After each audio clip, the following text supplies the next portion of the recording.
नमस्कार, मी शुभांगी पंडित. स्वतेज न्यूज मराठीच्या बातमीपत्रात आपलं स्वागत आहे. तर पाहूया आजच्या काही ठळक घडामोडी.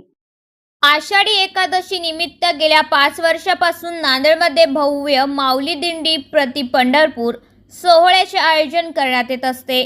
त्याचप्रमाणे याही वर्षी माऊली दिंडीचे आयोजन करण्यात आले होते. ही दिंडी विठ्ठल रुक्मिणी मंदिर, संत नामदेव मंदिर परिसरातून शहरातील प्रमुख मार्गाने मोठा मारुती परिसरापर्यंत जाणार आहे.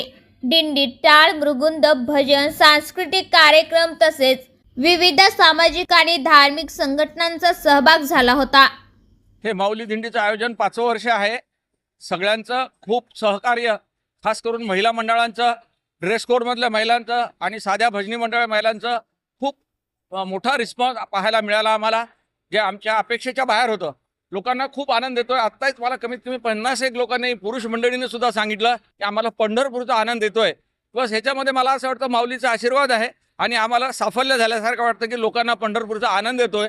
इच्छाही तीच होती की जे पंढरपूरला जाऊ शकत नाहीत अशा लोकांना एक काहीतरी छोटा आपण प्रयत्न, नवीन उपक्रम तो हातात घेतला आणि तो यशस्वी माऊलीच्या कृपेने झाला आणि सगळ्यांच्या सहकार्याने तो यशस्वी झाला. प्रत्येक येणारे आपले महिला, ताई, पुरुष मंडळी यांनी सहकार्य केलेलं आहे.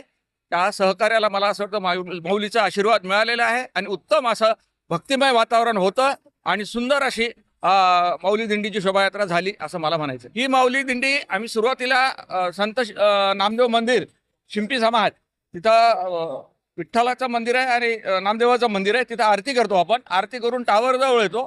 टावरजवळ रिंगण करून पूर्ण शोभायात्री रचना करून तिथून मग सरळ पूर्ण बालाजी मंदिर, त्याच्यानंतर गुरुद्वारा चौरस्ता, पंचवटी हनुमान मंदिर, इथं सुद्धा लायन्स क्लबनं आपलं मोठं स्वागत केलेलं आहे. अनेक ठिकाणी अनेक संस्थांनी आपलं स्वागत केलेलं आहे. त्यानंतर हनुमानपेठ, त्याच्यानंतर SP ऑफिस चौक आणि शेवटी आता आपली प्रसादानी महासांगता स्वामी समर्थ मंदिर कला मंदिरमध्ये होते.